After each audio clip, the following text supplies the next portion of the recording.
There's a deep vein of racism, an assumption of racism that runs through the political left. And if you look for it, you see it crop up in many different places. Here's just a single example that jumped out at me. An article, Oregon governor signs bill removing reading, writing, and math requirements for high school kids to, quote, help students of color. Now, think about that. The idea, the underlying premise is that students of color can't read. They can't write. They're unable to do math.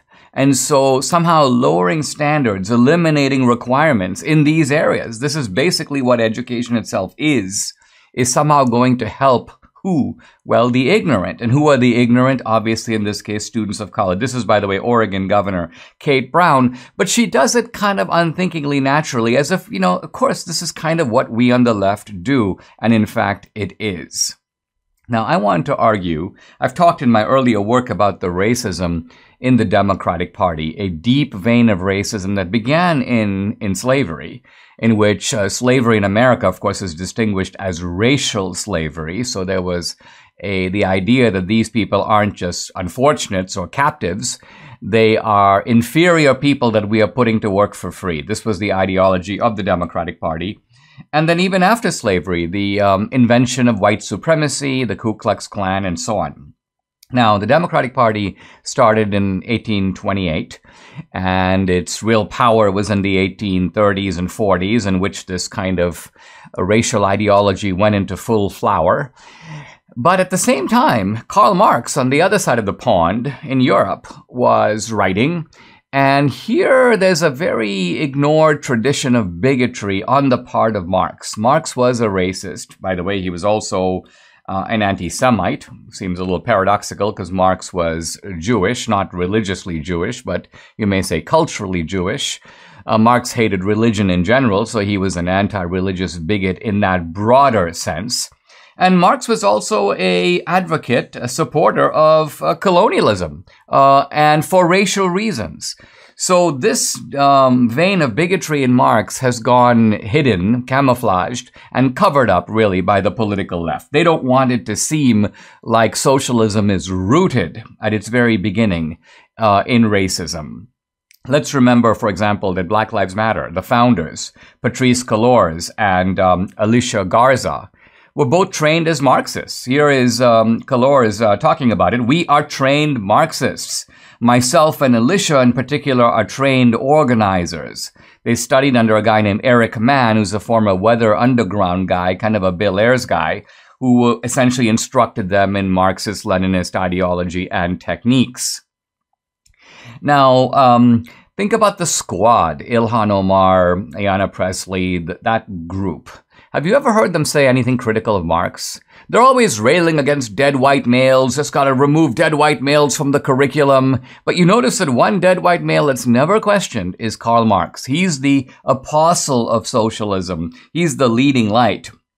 And Richard Delgado, who's one of the founders of critical race theory, he has said publicly, he goes, listen, this is the Marxist enterprise. He goes, originally, quote, we were just a bunch of Marxists. And then they fanned out into legal theory, into sociology, into literature, and they began to push this racialized ideology. But it's all built on Marx. Now, of course, I want to support in this segment and the next one my claim that Marx was, in fact, a racist. The left claims that he wasn't a racist because he was anti-slavery. And of course, Marx has a kind of a famous letter, which is always trotted out. He wrote a letter to Lincoln in which he expressed his anti-slavery sentiments. Well, anti-slavery is not the same thing as race. Marx actually opposed slavery, but he didn't oppose slavery because it was racial. He didn't oppose slavery because the blacks were being enslaved. His point was that it's not good to have people work for free because they undercut the wages of the working class. So that was really Marx's ideological objection to slavery. He also thought that there's a kind of natural movement in society from feudalism to capitalism to socialism to communism. And he thought slavery was a legacy of feudalism. So his point was slavery is regressive. He had no problem with the racial dimension of it at all. Now, here's Marx talking about the US annexation of California. And this is right after the Mexican-American War. Marx was all for it. He goes, quote, "Without violence, nothing is ever accomplished in history." And then he adds, "Is it a misfortune," he's being sarcastic, "that magnificent California was seized from the lazy Mexicans who did not know what to do with it?"